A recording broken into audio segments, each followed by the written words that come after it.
संसद में तू मैं हो रहा है, आरोप प्रत्यारोप हो रहा है, नूरा कुश्ती हो रही है, बतौलेबाजी हो रही है। लेकिन जिस लिए संसद बनी है वो काम नहीं हो रहा है। संसद बनी है भारत की समस्याओं पर चर्चा करने के लिए, समस्याओं के मूल कारण पर चर्चा करने के लिए और समस्याओं का स्थायी समाधान करने के लिए।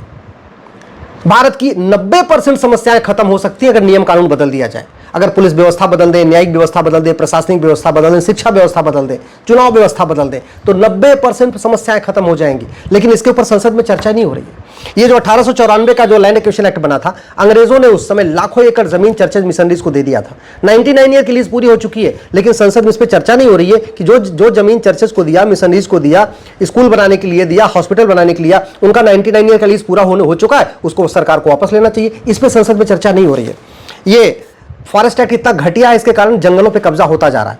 माफिया भी कब्जा कर रहे हैं, घुसपैठिए भी कब्जा कर रहे हैं।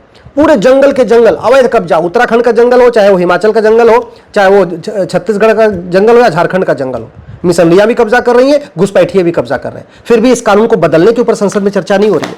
ये फॉरेनर एक्ट इतना महाघटिया, इतना सड़ा हुआ, 5 करोड़ से ज्यादा घुसपैठिए आके बैठ गए। घुसपैठियों के लोग मददगार भारत में बैठे हुए। आज तक हमने ऐसा कानून नहीं बनाया कि जो घुसपैठ करेगा और जो घुसपैठियों की मदद करेगा उसको हम उठा के फांसी दे देंगे, आजीवन कारावास दे देंगे। ऐसे हमने कानून बनाए नहीं। घुसपैठिए आधार बनवा रहे हैं, सारे डॉक्यूमेंट बनवाते जा रहे हैं, लेकिन हमने उसको गंभीर अपराध घोषित ही नहीं किया। ये पुलिस एक्ट इतना घटिया, इतना सड़ा हुआ है। एक सरकार आती है, आतंकवादियों का मुकदमा वापस लेती है, दूसरी सरकार आती है, कुछ और करती है। अरे पुलिस किसके लिए बनी है? पुलिस समाज के लिए बनी है, राष्ट्र के लिए बनी है। पुलिस नेताओं के इशारे पे काम करने के लिए थोड़ी बनी है, आतंकवादियों का मुकदमा वापस लेने के लिए थोड़ी बनी है। पुलिस तो बनी है कानून का खौफ पैदा करने के लिए, और कानून का खौफ है ही नहीं है। पार्षद प्रधान भी पुलिस को धमका देते, सांसद विधायक को पूछे नहीं क्या कर रहे। पुलिस सत्ता की गुलाम बन के बैठी हुई है। सरकार बदलती है तो पुलिस का चेहरा अपने आप बदल जाता है, पुलिस का चरित्र बदल जाता है। ऐसा कानून थोड़ी चाहिए। भारत में एक यूनिफॉर्म पुलिस कोड की जरूरत है, एक पुलिस चार्टर की जरूरत है। भारत में पुलिस सुरक्षा दे सबको। हमारा थाना प्राथमिक सिक्योरिटी सेंटर बने, प्राथमिक सुरक्षा केंद्र बने। इसके ऊपर संसद में चर्चा ही नहीं हो रही है। मजहब के आधार पर विभाजन हुआ था, लेकिन मजहब के आधार पर नियम कानून चल रहा है, मजहब के आधार पर आयोग चल रहा है, मजहब के आधार पर मंत्रालय चल रहा है, मजहब के आधार पर वक्फ बोर्ड चल रहा है, मजहब के आधार पर वक्फ ट्रिब्यूनल चल रहा है, मजहब के आधार पर लोन है, मजहब के आधार पर वजीफा है, मजहब के आधार पर स्कूल है, मजहब के आधार पर विश्वविद्यालय है, मजहब के आधार पर डिग्री कॉलेज चल रहा है। अरे जब सब कुछ मजहब के आधार पर करना ही था तो फिर मजहब के आधार पर विभाजन किस लिए किया? और जब मजहब के आधार पर विभाजन कर दिया और बाद में संविधान में सेकुलर शब्द भी जोड़ दिया, फिर ये मजहब के आधार पर नियम कानून, आयोग, मंत्रालय, बोर्ड, ट्रिब्यूनल किस लिए चल रहा है? दुर्भाग्यवश इस विषय के ऊपर संसद में चर्चा नहीं हो रही है। हाँ, तू मैं हो रहा है, शेरो शायरी हो रही है, आरोप प्रत्यारोप हो रहा है, बतौलेबाजी हो रही है। राइट टू एजुकेशन एक्ट बना हुआ है। मुगल चले गए फिर मदरसा क्यों चल रहा है? अंग्रेज चले गए फिर ये कॉन्वेंट स्कूल क्यों चल रहा है? अंग्रेज चले गए फिर ये मॉन्टेसरी स्कूल क्यों चल रहा है? मिशनरी स्कूल क्यों चल रहा है? क्यों नहीं हम राइट टू एजुकेशन को राइट टू इक्वल एजुकेशन बना देते हैं? One nation one education board, one nation one syllabus, one nation one curriculum, इसको भारत में क्यों नहीं लागू करते? दुर्भाग्यवश संसद में इसके ऊपर चर्चा नहीं हो रही है। इस कानून को बदलने पर चर्चा नहीं हो रही है। बस तू मैं आरोप प्रत्यारोप, नूरा कुश्ती, बतौलेबाजी हो रही है। काय का वक्त भैया? जब देश संविधान से चलेगा, संविधान का मतलब समान विधान, तो सबके लिए एक ही विधान होना चाहिए ना। फिर तो समान धर्मस्थल संहिता होनी चाहिए, समान दान संहिता होनी चाहिए, समान संपत्ति संहिता होनी चाहिए, uniform endowment code, uniform property code, uniform donation code होना चाहिए। ये अलग से वक्फ बोर्ड क्यों? हिंदू बोर्ड तो नहीं है, जैन बोर्ड तो नहीं है, बौद्ध बोर्ड तो नहीं है, सिख बोर्ड तो नहीं है, फिर अलग से वक्फ बोर्ड क्यों नहीं? वक्फ बोर्ड क्यों? और वक्फ ट्रिब्यूनल क्यों? हिंदुओं के पास अपना ट्रिब्यूनल तो नहीं है, जैन, बौद्ध, सिख, पारसी, ईसाई किसी के पास अपना ट्रिब्यूनल नहीं है, फिर ये वक्फ ट्रिब्यूनल किस लिए चल रहा है? मैं कह रहा हूं इसके ऊपर संसद में चर्चा होनी चाहिए। दुर्भाग्यवश इसके ऊपर नहीं हो रही है। आम जनता की आंखों में धूल झोंका जा रहा है। रिप्रेजेंटेशन ऑफ पीपल एक्ट 1950 और 51 का बना हुआ, अंग्रेजों का कॉपी पेस्ट, इतना सड़ा, इतना घटिया कानून है। गुंडे, बदमाश, मवाली, पाखंडी, माफिया पार्षद बन रहे, प्रधान बन रहे, ब्लॉक प्रमुख बन रहे, सांसद बन रहे, विधायक बन रहे। सबके लिए, होमगार्ड के लिए भी 10वीं पास होना जरूरी है, लेकिन सांसद, विधायक, पार्षद, प्रधान बनने के लिए अंगूठा टेक भी चलेगा। ये कौन सा तरीका है? अगर किसी व्यक्ति के खिलाफ, किसी व्यक्ति को 2 दिन की सजा हो जाए तो वो सरकारी नौकरी नहीं कर सकता, लेकिन वो पार्षद बन सकता, प्रधान बन सकता, सांसद बन सकता, विधायक बन सकता, ब्लॉक प्रमुख बन सकता। ये क्यों? मतलब राजनीति, इस घटिया कानून के कारण राजनीति सबसे बड़ा फायदेमंद धंधा बना हुआ है। लोग 5 करोड़ लगाते हैं और 5 साल में 50 करोड़ कमा रहे हैं, और उसका मूल कारण एक घटिया सड़ा हुआ कानून। इलेक्शन रिफॉर्म के ऊपर चर्चा नहीं हो रही है, एक नया यूनिफॉर्म इलेक्शन कोड बनाने पर चर्चा नहीं हो रही है, इस घटिया कानून को बदलने पर चर्चा नहीं हो रही है। बस तू मैं आरोप प्रत्यारोप, नूरा कुश्ती, बतौलेबाजी हो रही है। अनलॉफुल एक्टिविटी एक्ट बना हुआ है, लफ्ज़ जिहाद अनलॉफुल है, धर्मांतरण अनलॉफुल है, घुसपैठ अनलॉफुल है, लैंड जिहाद अनलॉफुल है, ड्रग स्मगलिंग अनलॉफुल है, सब कुछ अनलॉफुल है, फिर भी ये कानून लगता नहीं है, क्योंकि हमने कानून तो बना दिया अनलॉफुल एक्टिविटी एक्ट, लेकिन क्या क्या अनलॉफुल है, कौन कौन सा अपराध अनलॉफुल है, हमने इसमें लिखा ही नहीं है।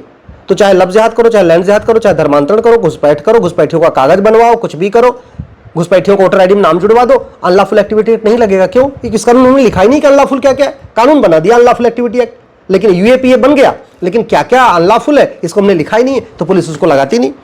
कानून बना दिया नेशनल सिक्योरिटी एक्ट, लेकिन राष्ट्र की सुरक्षा के लिए क्या क्या खतरा है ये हमने इस कानून में लिखा ही नहीं। लफ्ज़ जिहाद राष्ट्र की सुरक्षा के लिए खतरा है, धर्मांतरण हमारे राष्ट्र की सुरक्षा के लिए खतरा है, घुसपैठ हमारे राष्ट्र की सुरक्षा के लिए खतरा है, ड्रग कारोबार हमारे राष्ट्र की सुरक्षा के लिए खतरा है, आर्म्स स्मगलिंग जो हथियारों का कारोबार हमारी राष्ट्र की सुरक्षा के लिए खतरा है, ह्यूमन ट्रैफिकिंग हमारी राष्ट्र की सुरक्षा के लिए खतरा है। हमने कहीं लिखा ही नहीं है। तो पुलिस जिसको मन करती है उसके खिलाफ एनएसए लगाती, जिसको मन करती है नहीं लगाती। तमिलनाडु में मनीष कश्यप के ऊपर लगा दिया एनएसए, लेकिन आज तक वहां पे किसी लफ्ज़ जिहाद पे लगाई, न धर्मांतरण कराने वाले पे लगाई, किसी आज तक किसी भ्रष्टाचारी पे एनएसए लगाई नहीं। भारत की सुरक्षा के लिए सबसे बड़ा खतरा भ्रष्टाचार है, भारत की सुरक्षा के लिए सबसे बड़ा खतरा काला धन हवाला है, भारत की सुरक्षा के लिए सबसे बड़ा खतरा विदेशी फंडिंग है। उस पर नहीं लगता एनएसए। हाँ, एनएसए लग जाएगा, बस पॉलिटिकली जो आदमी विरोधी है उसके ऊपर एनएसए लगा देंगे। इसलिए कह रहा हूं इस कानून को बदलना चाहिए। इसके ऊपर संसद में चर्चा हो रही है, वो नहीं हो रही है। लाखों माता पिता नशेड़ी बच्चों से परेशान हैं, लाखों बहन बेटियां नशेड़ी पतियों से परेशान हैं, लाखों बच्चे नशेड़ी बाप से परेशान हैं, लाखों परिवार बर्बाद हो चुके हैं, परिवार की सुख शांति खत्म हो चुकी है, हमारी यंग जनरेशन नशे में डूबती जा रही है, परिवार के परिवार बर्बाद हो रहे हैं। फिर और दुनिया के कई देशों में नशा तस्करों को फांसी देने का कानून है। सिंगापुर में क्या मजाल कि कोई एक आदमी ड्रग स्मगलिंग कर दे। हम सिंगापुर वाला कानून भारत में क्यों नहीं लागू कर रहे? हम ड्रग स्मगलर का narco polygraph brain mapping test करने, उनकी 100% प्रॉपर्टी जब्त करने, उनकी सिटीजनशिप खत्म करने, उनको फांसी देने के लिए कानून क्यों नहीं बना रहे? इसके ऊपर संसद में चर्चा क्यों नहीं हो रही है? बस तू मैं आरोप प्रत्यारोप, नूरा कुश्ती, बतौलेबाजी, ये देखा जा रहा है कौन कितना बढ़िया भाषण दे रहा है। ये नहीं हो रहा कि कौन कितना बढ़िया कानून बना रहा है, ये नहीं हो रहा है कौन कितना बढ़िया क्वेश्चन पूछ रहा है, ये नहीं हो रहा है कि दुनिया का कौन कौन सा कानून हम भारत में ले आए उसको लागू करें जिससे भ्रष्टाचार खत्म हो, अपराध खत्म हो, ड्रग स्मगलिंग, इस पे चर्चा नहीं है। बस बतौलेबाजी, शेरो शायरी, कविता पाठ, ये पाठ वो पाठ, चुटकुले, मुहावरे। संसद इसलिए बनी है क्या? संसद इसके लिए बनी है जो करोड़ों रुपए खर्च होते हैं आम जनता के, संसद इसी कार्य के लिए आम जनता का पैसा खर्च होता है क्या? Money laundering act, Changur Jalaluddin की फंडिंग हवाला से, जो अभी भोपाल में पकड़ा गया, सारा काम हवाला से, सारे के सारे देश विरोधी काम की फंडिंग हवाला से होती है।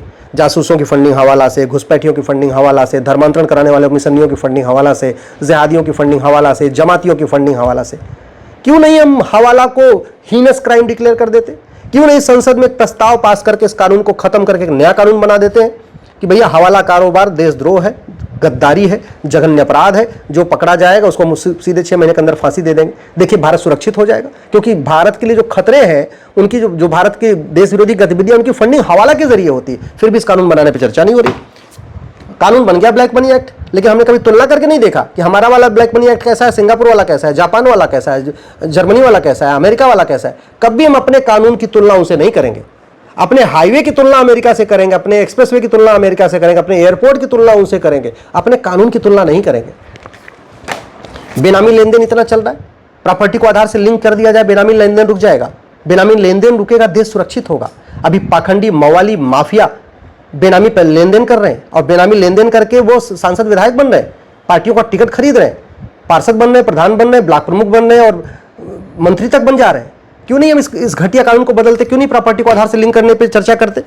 एफसीआरए कानून देख लीजिए, 2010 में बनाया था भारत को बर्बाद करने के लिए। जितनी फंडिंग होती है विदेशी फंडिंग, चाहे अमेरिका की फंडिंग आ रही है अमेरिका के एजेंडे को आगे बढ़ाने के लिए, दुबई से फंडिंग आ रही है दुबई के एजेंडे को बढ़ाने के लिए। भाई स्वाभाविक सी बात है, जो देश भारत में फंडिंग करेगा एनजीओज को, उन एनजीओज के माध्यम से अपना एजेंडा आगे बढ़ाएगा ना।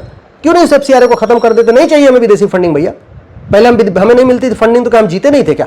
क्यों इन एनजीओज को विदेशी फंडिंग हो रही है? क्यों इस एफसीआरए कानून को जिंदा कर रहे हैं? कांग्रेस की निंदा करने से देश सुरक्षित नहीं होगा, गांधी परिवार की निंदा करने से देश सुरक्षित नहीं होगा। भारत सुरक्षित होगा कांग्रेस के द्वारा बनाए गए 100% कानूनों को खत्म करने से। एक भी कांग्रेसी कानून छूटा तो भारत सुरक्षित नहीं रहेगा। मैं कई बार कह चुका हूं, कांग्रेस की निंदा करने से ज्यादा जरूरी है कांग्रेस के द्वारा बनाए गए सभी कानूनों को खत्म कर देना। बिना कानून के रह लेंगे सही है, लेकिन कांग्रेस का कानून नहीं चाहिए। इसके ऊपर संसद में चर्चा होनी चाहिए। प्रिवेंशन ऑफ करप्शन एक्ट कानून बना हुआ है, थाना भ्रष्टाचार का अड्डा बना हुआ, तहसील भ्रष्टाचार का अड्डा बना हुआ, नगर निगम भ्रष्टाचार का अड्डा बना हुआ। ऐसा कौन सा डिपार्टमेंट है जहां पे भ्रष्टाचार नहीं हो रहा है? फिर भी हम इस प्रिवेंशन ऑफ करप्शन को नहीं बदल रहे। दुनिया के कई देशों में भ्रष्टाचारियों को फांसी दी जाती है, हम इस घटिया कानून को क्यों ढो रहे हैं? हम क्यों नहीं वो वाला कानून ले आते जहां पे भ्रष्टाचारियों को फांसी होगी, उनकी नागरिकता खत्म होगी, उनकी 100% प्रॉपर्टी जब्त होगी। सिटीजनशिप एक्ट 1955 बना था, इतना घटिया इतना सड़ा हुआ कानून है। करोड़ों घुसपैठियों ने नागरिकता ले लिया, वोटर आईडी में नाम जुड़वा लिया, लेकिन आज तक किसी की नागरिकता खत्म नहीं हुई, ना आतंकवादी की, न जिहादी की, न जमाती की, न माओवादी की, न नक्सली की, किसी की नागरिकता खत्म नहीं हुई। इसके ऊपर संसद में चर्चा नहीं हो रही है।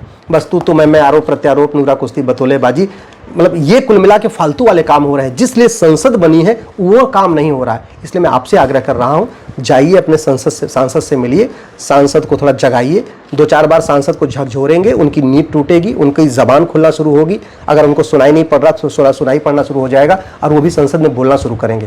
नहीं तो जितनी ये चल रहा है ना ड्रामा, पाखंड, तू मैं, बतौलेबाजी, इससे भारत का भला नहीं हो रहा है। भारत लगातार बर्बादी की तरफ जा रहा है।